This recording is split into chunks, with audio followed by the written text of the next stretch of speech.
My name is Thomas Crane. I am 66 years old, and I have lived in the same house on Sycamore Lane for 34 years. The furnace cycled on at 6:47 that morning. Christmas morning, the way it had cycled on every winter morning since 1989, a low mechanical sound from the basement that I had learned to sleep through and learned to wake to depending on the season. Beverly's cedar wreath was still on the pantry door. She had hung it 6 years before she died, and I had never taken it down. The light through the kitchen window made a rectangle on the floor and moved 2 inches every 20 minutes. What I found on the breakfast table that morning stopped my heart for exactly 1 beat. But here's what none of them knew. Welcome back to Dad's True Revenge, where silence is never surrender. If you've ever been overlooked by people who should have seen you first, this story is for you. Drop a comment and be sure to subscribe. You're going to love it here. The house at 4, Sycamore Lane in Charlotte's Dilworth neighborhood, was built in 1962. Beverly and I bought it in October 1989 for $112,000, which was everything we had and a little more than we could afford at the time. I was a construction supervisor, and I knew what I was looking at when I walked through a house, and what I was looking at was good bones in a neighborhood that was going to hold. I was right about that. The neighborhood held. The bones held. The mortgage I signed for $89,000 at 9.75% was paid off in full on a Tuesday in March of 2017, and I made the final payment by driving to the bank branch on East Moorhead Street at 9:03 a.m. and handing a cashier's check across the counter because I wanted to do it in person. I have the stamp receipt in the locked drawer of Beverly's desk. I am 66 years old. I retired 3 years ago after 36 years as construction supervisor, the last 22 of those with Garrison Development on South Tryon Street, where I oversaw residential and light commercial builds across Mecklenburg County and never lost a project to a safety citation. I have a pension and a savings account and a truck I bought used in 2019 and have kept in good condition, and I do not have expensive habits. What I have is a house on Sycamore Lane, which is mine in ways that go beyond the legal sense, though it is mine in the legal sense as well. Beverly died on June 11th, 6 years ago. She was 61. The ovarian cancer moved faster than the oncologist had projected, and we had 11 months between diagnosis and the end, and I drove her to Carolina's Medical on Blythe Boulevard every Tuesday and Thursday for 9 months of treatment, and I never once missed a session. I carried a folding chair in the truck bed, because the waiting room chairs were low and hard, and Beverly had back pain from the treatment. I set the chair up in the waiting room corner, and I sat in it, and I read, and I waited, and I drove her home. She died at 7:09 in the morning at Carolina's Medical, and I was in the room, and the light through the hospital window at that hour was the same color as the light through the kitchen window at Sycamore Lane, and I have not been able to look at hospital windows since. Russell was 38. He had his mother's forehead and my stubbornness, though his ran in a different direction than mine, toward the convenient rather than the structural.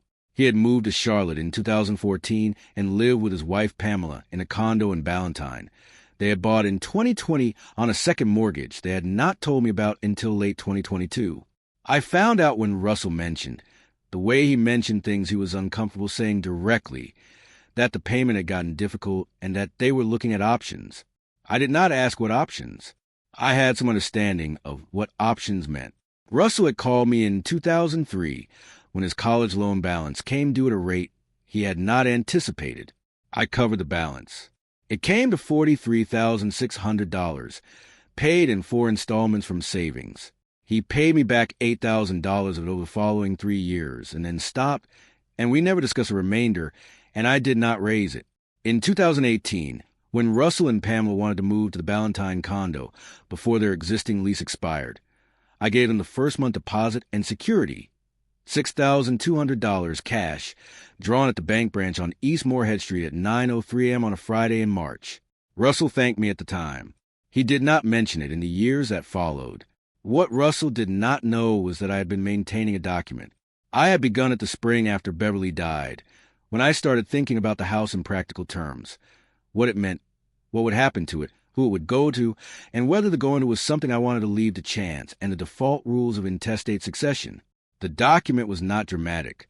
It was a revocable living trust the kind that a state attorney set up regularly, and I had established it 14 months before Christmas with a man named Dale Whitmore on Independence Boulevard.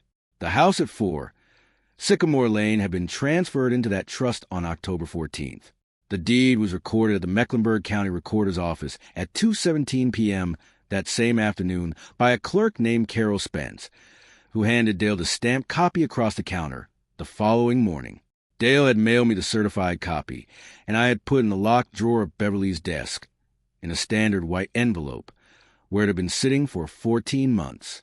I had refinished the back edition at 4 Sycamore Lane myself across 3 summers, 1994, 1995, and 1996, working weekends and occasional evenings after the work crews went home. The addition added a second full bedroom and a proper dining room to what had been a 2-bedroom house on a narrow lot, and I did it because Beverly had mentioned twice that she would like a room where guests could stay, and because I was construction supervisor who understood materials and sequencing and did not see any reason to pay someone else to do what I could do myself. I pulled the permits myself, filed with the city of Charlotte, and had the framing and electrical inspected on schedule. In the summer of 2007, the roof at Sycamore Lane had reached the end of its viable lifespan. I had 2 contractor quotes, $19,400 and $22,000, and I rejected both of them. I bought the materials for $8,400 at a supply house on Albemarle Road, and I replaced the roof myself across 3 weekends in July with 2 colleagues from the Garrison Development crew who worked it as a paid favor. Russell was in his last year of college. Beverly made lunch for the crew on all 3 Saturdays. The roof held for 16 years. It is still holding. I had also installed the kitchen renovation Beverly had wanted for 11 years. She had been asking since the mid-90s, gently, the way she asked for things she considered extravagant, by mentioning it once and then not mentioning it again, as if the asking itself was already too much. I found the sketch she had made of what she wanted on a piece of graph paper in the drawer by the phone, in the spring of the year before her diagnosis.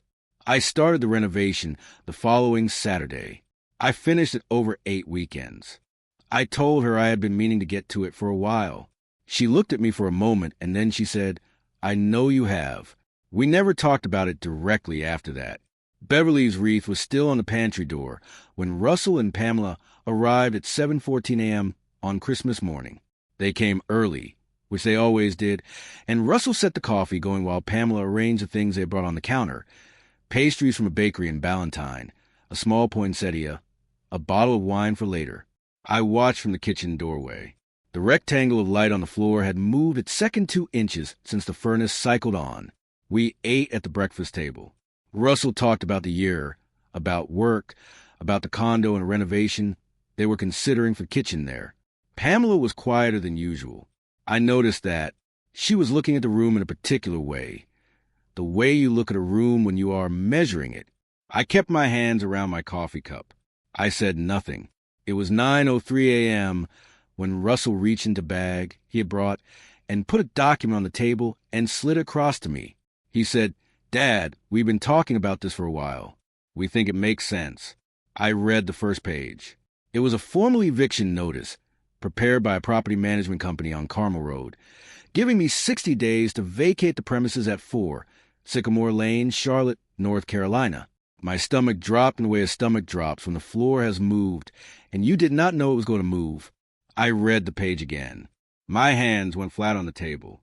Russell said, "Dad, this is just practical. The house is too big for one person. You'd be better off somewhere with support. There are some really good facilities in the university area, and we've already looked into a few options." I didn't answer. Pamela said, "We know this is a lot to hear. We want you to know we've thought about this really carefully." Russell said, "And honestly, Dad, this is what Mom would have wanted for you. She would have wanted you to be taken care of." I said nothing. Something in me turned over in a way I had not expected.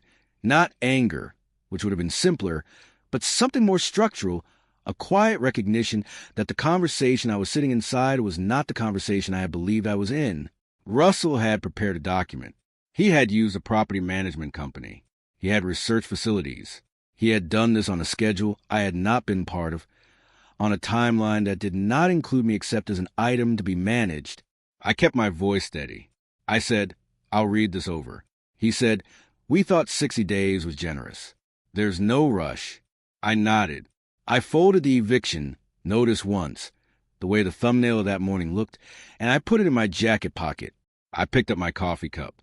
The rectangle of light had moved to the base of the refrigerator. Beverly's wreath smelled of cedar and something older, the particular smell of something that has been in one place long enough to belong to the air of the room. I kept my face still through the rest of the morning. We opened the gifts Russell and Pamela had brought. We ate the pastries from the Ballantine Bakery. Pamela walked through the upstairs at one point. She said she was looking for a bathroom, which she had used many times over the years and did not need directions to. I heard her footsteps moving from the master bedroom to the second bedroom I had built in 1996 and back again. I heard her pause in the hallway. I kept my face still. They left at 11:22 a.m. I watched Russell's car back out of the driveway on Sycamore Lane, and I stood in the kitchen doorway with my coffee, and I looked at Beverly's wreath for a while. The desk in Beverly's study was a roll-top, oak, that her father had built in the 1950s. I had moved it from her parents' house to Sycamore Lane this spring after we bought the house, in the truck, wrapped in moving blankets. The center drawer had a brass lock. The key had been on my keyring since the day we moved the desk in. I opened the drawer that Christmas afternoon at 4:38 p.m. and looked at the white envelope. My breath came evenly. I did not open the envelope yet. I put my hand on it, and I left it where it was. What I was thinking about, sitting in Beverly's study at 4:38 in the afternoon on Christmas Day, was the 14 months of distance between October 14th, the day Carol Spence stamped the deed transfer at the Mecklenburg County Recorder's office, and the morning Russell had slid an eviction notice across the breakfast table. 14 months. The trust had been recorded 14 months before the eviction notice existed. I had not planned this. I had simply done what a man who thinks in structures does when he starts to understand that the structure around him is not as solid as it appeared. I called Dale Whitmore's office on the morning of February 3rd at 8:52 a.m. Dale was in a meeting, and his assistant put me through at 9:41 a.m. I told him what had happened on Christmas morning. He was quiet for a moment. He said, "Thomas, the trust is recorded. The deed transfer is on file. An eviction notice issued to a property owner by a non-owner party has no legal standing." I said I understood. He said, "Do you want me to prepare a written response?" I told him I would handle the response myself, but that I wanted a certified copy of the trust summary document for reference. He said he would have it ready. He said, "Nathan Voss did the appraisal on that property in February. The assessed value is on record." I said I remembered. I said I would come by in the afternoon. Nathan Voss had appraised the Sycamore Lane property at $387,000 as of February 3rd, which was the current assessed value, and his appraisal report was part of the trust record. I had met Nathan once, in the driveway on a Tuesday morning, and he had walked the property for 40 minutes with a clipboard and taken measurements and said, before he left, that whoever had built the back addition had done clean work. I told him I had done the back addition myself. He nodded and wrote something on the clipboard. Russell called me on a Wednesday evening in January at 7:09 p.m. He said the 60 days was approaching the halfway mark and asked if I had made any progress on finding a place. He said there were 2 facilities in the university area that had openings, and he could send the information if that would help. His voice had the tone of a man who believes the difficult part is over. My shoulders went tight. I kept my face still, which does not matter on a phone call, but was what I did. I said I was working through things. He said, "Dad, I just want you to know this isn't personal. We want what's best for everyone." I said I appreciated that. We ended the call. Pamela called the following Tuesday at 4:38 p.m. She said she wanted to start thinking about the furniture in the house, which pieces Thomas would want to take, and which might be better suited to stay with the property. She said it in the tone of a practical person organizing a practical problem, which was a tone she and Russell had used throughout, and which was the most disorienting part of the whole sequence, the complete absence of malice. They believed what they were doing was reasonable. My face went still in the way it goes still when something cold and clarifying moves through you. I told Pamela I would be in touch soon about the furniture. She said that sounded great. I picked up the white envelope from Beverly's desk drawer that evening at 7:09 p.m. I took it to the kitchen table. I sat in the chair I had sat in on Christmas morning. I placed the envelope on the table in front of me, and I looked at it for a moment, and then I got up and made coffee and let the coffee brew and poured a cup and sat back down. Outside, the oaks on Sycamore Lane were bare. The furnace cycled on at 7:14 p.m. with the same low sound it made every evening. I called Russell the following morning at 9:03 a.m. and told him I needed him and Pamela to come to the house on Saturday. He said, "Did you find a place?" I said I had some documents I wanted to share with them. He paused. He said, "Okay, Dad, we'll be there." They arrived at 10:15 a.m. on a Saturday in February. Russell had a legal pad. Pamela had her phone out in the way people have phones out when they are planning to take notes. I had coffee ready, and I had set 3 cups on the breakfast table, which was the same table where the eviction notice had been slid across to me on Christmas morning. I had placed the white envelope in my jacket pocket before they arrived. I let them sit. Russell said, "Dad, are you okay? You sounded strange on the phone." I said I was fine. I said I had found something I thought they should see. I reached into my jacket pocket. I removed the white envelope. I set it on the table. I slid it across to Pamela, because Pamela was the one who had been measuring the rooms. The room stayed quiet. Pamela picked up the envelope. She opened it. She removed the document. 2 pages. The certified trust summary with the deed transfer on page 1, and the Mecklenburg County Recorder's stamp at the bottom. I watched her read the first line. Her face went the color of the February light through the kitchen window, which was pale and even and gave no warmth. She handed it to Russell. Russell read it. He read it again. His face had gone very still in the way faces go still when a document says something your understanding of the situation did not account for. He looked at the recorder's stamp. He looked at the date, October 14th. He looked at me. I didn't move. He said, "Dad, when did you do this?" I said, 14 months ago. He said, "Before Christmas." I said, 14 months before Christmas. The room was quiet again. Pamela's hands were holding her phone, but she was not looking at it. Russell set the document on the table and put his hands flat beside it and looked at the surface of the table for a while. I said, "The house is an irrevocable living trust in my name. The deed transfer is recorded at the Mecklenburg County Recorder's Office. The eviction notice you have prepared in December has no legal standing because you are not the property owner and I am not a tenant." I said it the way I say things I have thought about carefully, without speed, without drama, without looking away. I did not say anything else. I picked up my coffee cup. I drank the coffee. The furnace was quiet. Beverly's wreath was on the pantry door. The rectangle of light on the floor moved its 2 inches while we sat there. Dale Whitmore sent a formal letter to the property management company on Carmel Road on February 8th at 9:41 a.m., notifying them that their client had no legal interest in the property at 4 Sycamore Lane, and that any further contact regarding the occupancy of property would be referred to civil court. The property management company did not respond. The matter was closed as a civil matter on February 18th. Russell called me on a Sunday afternoon 3 weeks after the February meeting. He did not mention the eviction notice or the trust. He asked if he could come by for coffee. I said yes. He arrived at 2:17 p.m. and sat at the breakfast table and held his coffee cup the way his mother used to hold hers, with both hands, even when it was no longer hot. We talked for a while about things that were not the house. Before he left, he stood in the kitchen doorway and looked at Beverly's wreath on the pantry door, and then he looked at me. He said, "I'm sorry, Dad." I said, "I know." He nodded. He left. I stood in the kitchen for a long time after. The oaks on Sycamore Lane put their leaves out in April, the way they always did. I rebuilt the front steps again that spring. The left post had gone soft over the winter.